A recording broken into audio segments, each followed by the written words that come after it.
Y volvemos a conversar sobre la agenda o el fast track de seguridad que había perdido. Esto suele pasar lamentablemente cuando tenemos altos picos de preocupación y de angustia por hechos de alta connotación pública, y lo fue en Cañete con el asesinato de 3 carabineros.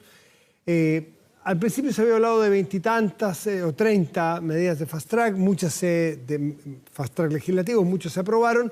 Ahora se hace una nueva pormenorización y nuevamente se categorizan y se ponen los puntos en las leyes que más prioridad se les va a dar. La mesa del Senado se reunió con ministros en La Moneda hoy y nos acompaña el vicepresidente del Senado de Demócratas, Matías Walker. Matías, buenas noches y gracias por estar aquí. Hola Matías, ¿qué tal? Buenas noches. Bueno, ¿cuál es la priorización que se hace para estos 10 puntos, me parece, ¿no? U 8. Claro, lo que pasa es que recordemos el año pasado se habían priorizado 31 proyectos de la agenda de seguridad. De esos, el Congreso Nacional ya despachó 23. Claro, una buena cantidad. Quedan 7 y le pusimos una fecha a esos 7. Dijimos, ya, entre junio y septiembre tenemos que despachar esos proyectos. Por ejemplo, reincidencia. Esto que molesta tanto a la gente y a los propios policías que detienen una y otra vez a los mismos delincuentes por robo. Que la sacan baratísima. La sacan ahora con la ley de reincidencia. Esto es como la tarjeta amarilla y la tarjeta roja. ¿Y qué va a pasar? A ver, ¿cómo opera? Segunda condena tiene que haber penas efectivas privativas de libertad. Y también la Defensoría de las Víctimas de la Delincuencia, Ministerio de Seguridad Pública, regla del uso de la fuerza para las Fuerzas Armadas, para Carabineros, todo lo que dice relación además con otros proyectos que agregamos. Por ejemplo, ley antiterrorista, que ya fue despachado por el Senado a propósito del cobarde atentado que le costó la vida a los 3 carabineros. Por ejemplo, también infraestructura crítica, que ha sido solicitada por todos los alcaldes transversalmente, que las Fuerzas Armadas puedan resguardar infraestructura que tiene que ver con servicios básicos de la población y liberar a Carabineros de esa función para que Carabineros estén en las calles. En total priorizamos 32 proyectos. Fuimos más ambiciosos todavía y dijimos, los vamos a despachar de aquí a septiembre. ¿32 nuevos? No, 32 en total. Son los 7 que quedaban, ¿ya?, más el resto que hemos incorporado. Por ejemplo, la ley antiterrorista, que no estaba en este listado, infraestructura crítica.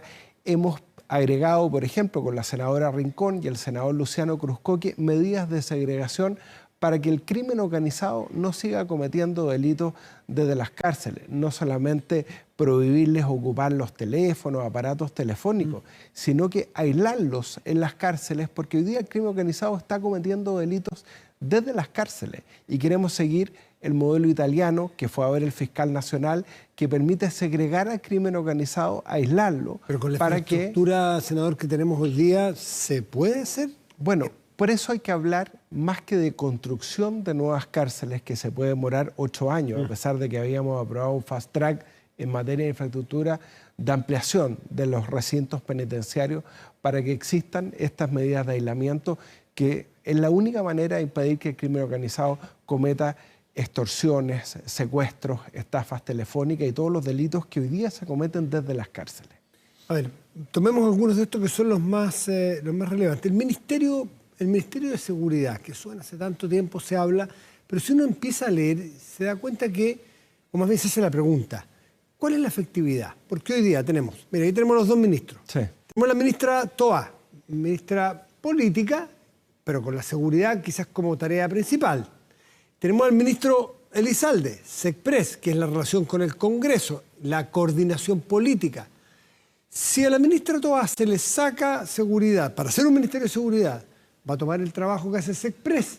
Entonces es un poquitito de sillas musicales, cambian los nombres, pero ¿cuál es el efecto que va a tener un ministerio de la seguridad solamente? ¿No va a ser más burocracia, más lento, acostumbrarse a esa nueva institucionalidad si ya tenemos un ministerio del Interior que tiene esa como tarea principal? Claro, pero como tú bien lo dijiste, Matías, la ministra del Interior hoy día es jefa política, tiene que preocuparse de la descentralización del país, la coordinación interministerial, y necesitamos un ministro o una ministra de Seguridad Pública que amanezca en la mañana y se acueste en la noche pensando en la seguridad, coordinándose con Carabineros, con la Policía de Investigaciones, en el caso de la coordinación con las Fuerzas Armadas para los estados de excepción constitucional, infraestructura crítica, el resguardo de las fronteras en el norte. Lo que yo sí soy partidario, y esta es una opinión personal mía, es que esos dos ministerios se puedan fusionar, Interior, SECPRES y también probablemente la Secretaría General de Gobierno.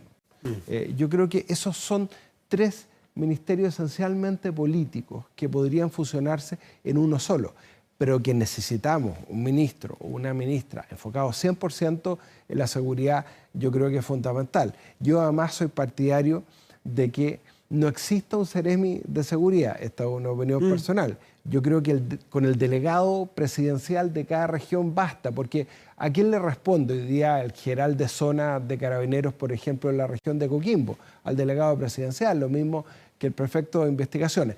Pero eso es una segunda derivada de la discusión. Ya.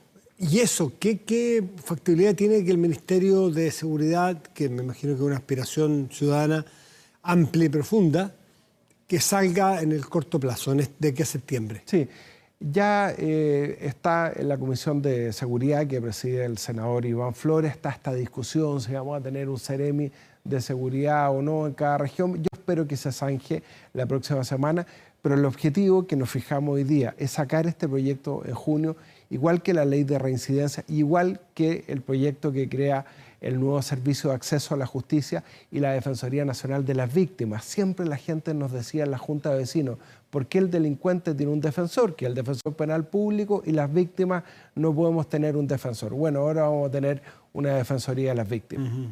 Y las reglas de uso de la fuerza, las famosas RUF, que estuvieron un poco paradas en la discusión porque había puntos de no acuerdo. ¿En qué se van a centrar para poder sacarlas adelante? Porque sin RUF, los uniformados probablemente no van a tener la garantía de salir a hacer el trabajo que la ley les exige en el monopolio del uso de la fuerza, porque pueden sentirse que van a perder respaldo, que pueden terminar como algunos por no tener protocolos claros, después ellos condenados, entonces eso no ayuda mucho. Absolutamente, Matías, y por eso ese proyecto está con suma urgencia radicado en las Comisiones Unidas de Seguridad y Defensa del Senado. Es muy importante sacar ese proyecto adelante, porque hoy día las RUF estaban establecidas en un reglamento. Por primera vez van a estar establecidas en la ley y efectivamente Carabineros, las Fuerzas Armadas, Gendarmería también, van a tener ese respaldo. Lamentablemente, en la Cámara, al final, esa discusión se contaminó en forma artificiosa, a mi juicio. ¿Por el tema de la justicia militar? De la justicia militar, porque no tenía nada que ver con este proyecto. Y finalmente yo soy de la convicción, que es la misma convicción que tuvo el presidente Elwin y todos los gobiernos de la concertación, que los delitos cometidos contra civiles tienen que ser juzgados por el propio presidente Piñera tenía esa misma convicción. Por supuesto. De hecho, el último proyecto que terminó de ampliar las competencias, traspasar competencias de la justicia militar a la justicia civil fue propiciado por el gobierno del presidente Piñera. Lo que tiene que haber es una discusión de la modernización de la justicia militar que se rige por el proceso antiguo, que es un procedimiento secreto, engorroso, que no ofrece garantías ni para los uniformados ni tampoco para las víctimas. Entonces, yo creo que ahí esa es parte de otra discusión, pero que hay que sacar las reglas del uso de la fuerza rápido para darle esa certeza a las Fuerzas Armadas y Carabineros, hay que hacerlo, y el objetivo es sacarlo de aquí a septiembre. Quiero cambiarle un poquito de tema en los minutos que nos quedan, porque ha dado mucho que hablar las declaraciones de José Antonio Kast en España. Por la forma, por el fondo y por la oportunidad. La oportunidad me refiero más bien al lugar, sí. Hacerlo fuera de Chile. ¿Tiene alguna connotación para que también se refiera a la forma y al fondo? Sí, por supuesto. Yo lo he dicho, lo dije hoy día en La Moneda, Matías. Críticas al presidente Boric. Sí, por supuesto. Y lo acusó de travestismo político. Mira, yo creo que hay un principio que cualquier persona que aspira a ser presidente de Chile tiene que tener en consideración y respetar. No se habla mal de Chile en el exterior. No se habla mal de la institución de la presidencia de la República, quien sea el presidente.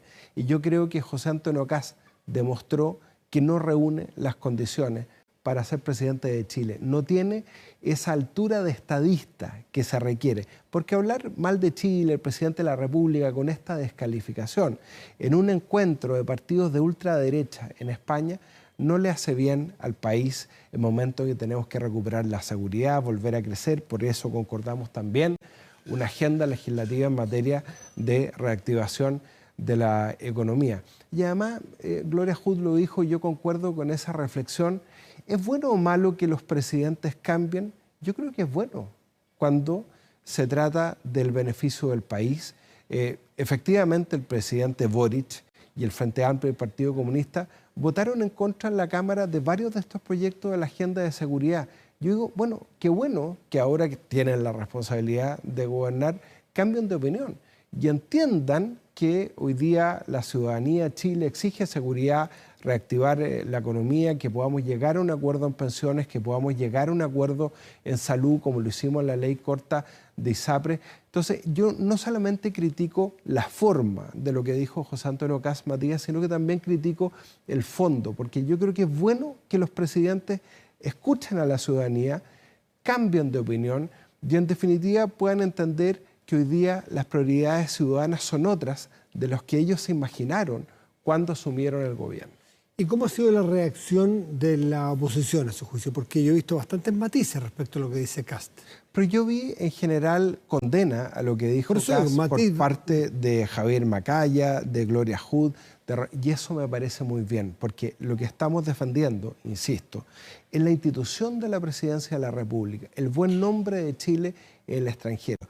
En democracia pueden haber todas las críticas, pueden haber todas las diferencias, pero no puede José Antonio Kast caer en las mismas descalificaciones que le criticamos muchas veces a una izquierda refundacional que apuntaba a muchas personas con el dedo durante el estallido social en un lenguaje que generó mucha odiosidad y también mucha violencia en nuestro país. Y lamentablemente, bueno, Kast cae en el mismo error de la extrema izquierda, ¿no? Descalificar al adversario y en este caso descalificar al presidente de la República.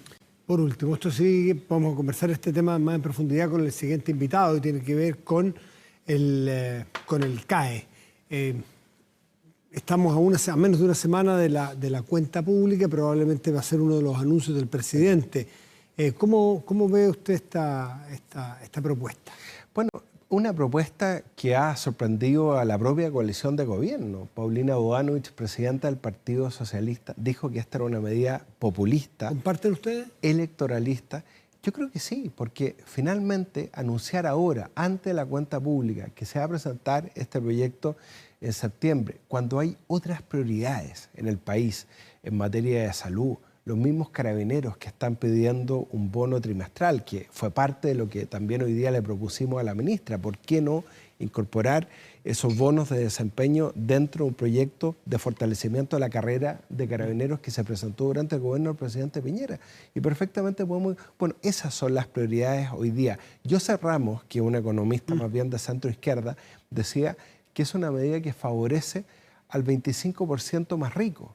Y yo me pregunto, ¿y los jóvenes que con mucho esfuerzo pagaron el crédito con aval del Estado, se les va a devolver la plata o se va a favorecer al que no pagó? Entonces, es una discusión muy compleja. Como toda discusión, obviamente, vamos a abrirnos a escuchar cuáles son los argumentos, cuál va a ser el contenido. Yo no quiero descalificar el proyecto a priori, pero me hace mucho sentido lo que ha dicho la propia presidenta del Partido Socialista, en el sentido que esta es una medida que sorprendió a su propia coalición y que es más bien de corte electoral. Se parece mucho a lo de los retiros, que usted estuvo metido ahí en la discusión cuando era diputado, no estuvo en la pelea, en la discusión. Pero hay una diferencia, Matías, pero hay una diferencia. No habían recursos públicos involucrados. Lo que pasa es que gobernar es priorizar. Y cuando tú tienes tantas necesidades, ¿para qué decir, no es cierto, la mamá de Tomás que viene caminando hacia Santiago bajo la lluvia pidiendo que le financie un medicamento a su hijo, ¿no es cierto? Cuando tú ves tantas necesidades, cuando tú ves un plan nacional del cáncer que tiene que avanzar, cuando tú ves que hay más de 70.000 pacientes que fallecieron en listas de espera en los hospitales en los últimos 2 años, tú dices, bueno, ¿dónde hay que priorizar los recursos? Claro, sin duda, y la educación misma. De eso se trata de gobernar. O priorizar, por supuesto, la educación escolar. Sí, pero aquí me refiero a que son proyectos que son oreja. Con proyectos de oreja me refiero a que es muy difícil contradecirlos en la calle porque suenan bien. Condonar el CAE suena bien. Si uno entra al detalle, a lo mejor económicamente es muy difícil y además puede ser injusto por no priorizar. En los retiros sonaba bien, pero había que buscar otras formas desde el Estado para ayudar a las familias que sí lo necesitaban y no sacarle al sistema, al ahorro de Chile, 50.000 millones de dólares. También tuvo dificultades para ustedes que iban a las reelecciones o a las elecciones votar en contra. Todo lo que quiera. Estábamos en pandemia y la gente estaba recibiendo un bono de 40.000 pesos. Por suerte, después el gobierno de ese entonces se dio cuenta que había que avanzar a un ingreso familiar de emergencia como lo habíamos planteado desde un primer momento y no hubiese sido necesario los retiros. Y yo puedo tener esa discusión cuando quieran y donde quieran, pero tratando de recursos públicos, de todos los chilenos, reitero, gobernar es priorizar. Y hoy día creo, citando a Josep Ramos, que la prioridad no es pagarle esta deuda al 25% de más altos ingresos por parte de las personas más pobres del país. Matías Walker, senador de Demócratas de la región de Coquimbo. Mañana viaja a la zona, ¿no? Sí, y espero que llueva en la región de Coquimbo. Lo necesitamos, así que la estamos rezando a San Isidro. Gracias, senador Walker. Gracias, Matías.